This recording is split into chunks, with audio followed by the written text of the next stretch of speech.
बिस्मिल्लाहिर्रहमानिर्रहीम। आज हम क्लास फर्स्ट ईयर के फिजिक्स के चैप्टर 4 का नेक्स्ट टॉपिक पढ़ेंगे जो कि है इंस्टेंटेनियस पावर। हमने प्रूव करनी है कि फोर्स इनटू वेलोसिटी के इक्वल आती है।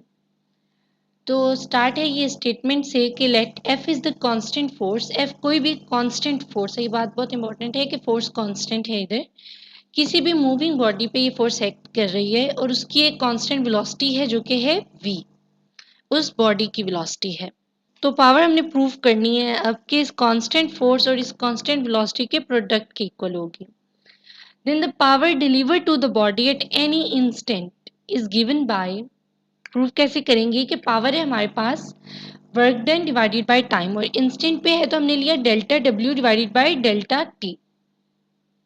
डेल्टा डब्ल्यू यानी कि वर्क डन को हम फोर्स इंटू डिस्प्लेसमेंट लिख सकते हैं, और डिस्प्लेसमेंट में इंस्टेंट के लिए डेल्टा आ गया और एफ हमारे पास वैसे ही कांस्टेंट फोर्स है divided by delta T.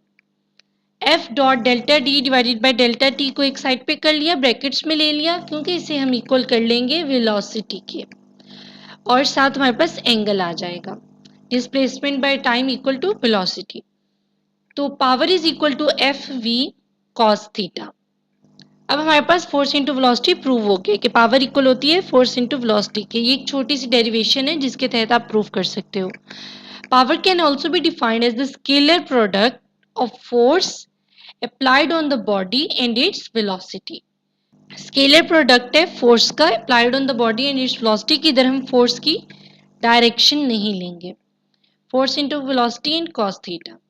Next thing is commercial unit of electrical energy. ये बिल्कुल एक छोटा सा टॉपिक है लेकिन एग्जाम के थोड़े से डेरिवेशन के अकॉर्डिंग से इंपॉर्टेंट चीज़ है। यहाँ कोई भी न्यूमेरिकल है तो उसमें ये यूनिट्स यूज हो सकते हैं। The commercial unit of electrical energy is kilowatt hour.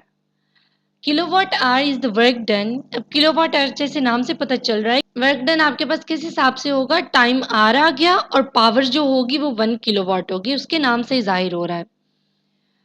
Next thing is if 1 kilowatt power is maintained by an agency for 1 hour. वो कह रहे हैं कि अगर 1 किलोवाट आवर पावर कोई भी एजेंसी है, कोई चीज़ है, वो प्रोड्यूस कर रही है 1 आवर में, तो हम ये स्टेटमेंट कह सकते हैं कि उसमें जो एनर्जी कंज्यूम हुई है 1 आवर के अंदर 1 किलोवाट प्रोड्यूस करते हुए जो एनर्जी कंज्यूम हुई वो है 1 किलोवाट आवर। पावर और टाइम का कॉम्बिनेशन 1 किलोवाट आवर हमारे पास इक्वल है।